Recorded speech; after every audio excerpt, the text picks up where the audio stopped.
Lacine Sinayoko revient sur sa CAN 2020 car réussie avec le Mali, les plus beaux matchs de ma vie. Pour Lacine Sinayoko, la CAN 2020 car restera gravée comme un tournant majeur de sa carrière.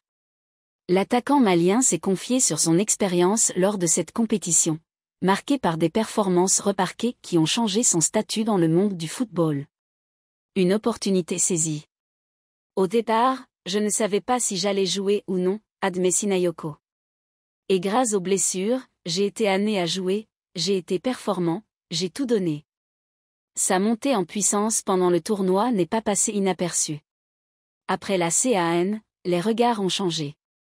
Que ce soit au club, médiatiquement ou même en dehors, je l'ai senti. Je suis fier de ce que j'ai fait. C'était top, ce sont les plus beaux matchs que j'ai joués dans ma vie. J'ai eu la chance de vivre ça. Son meilleur souvenir, un premier but inoubliable. Le moment le plus marquant pour le joueur ? Son premier but en CAN, une réalisation qui symbolise un rêve d'enfance devenu réalité. Depuis tout petit, on regarde la CAN, surtout au quartier.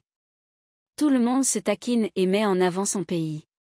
Je répétais toujours, le Mali est meilleur que l'Algérie, le Ghana et les autres. Et là, je me retrouve à jouer la vraie CAN. Sinayoko décrit avec émotion la fierté de représenter son pays à une échelle continentale. Les gens de tous les quartiers de France me regardaient, comme moi, je regardais la CAN avant. Pas que les quartiers d'ailleurs, tout le monde, tout le Mali. J'ai senti l'attente des gens. Bien que le Mali n'ait pas décroché le titre, il garde un souvenir impérissable de l'atmosphère unique du tournoi. Je n'avais jamais ressenti ça de ma vie. C'était magnifique. Une étape clé pour la suite. Cette CAN réussie pourrait bien être un tremplin pour la carrière de Sinayoko.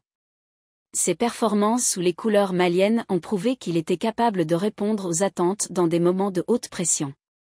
Désormais, tous les regards se tournent vers lui pour continuer à briller, que ce soit en sélection ou en club.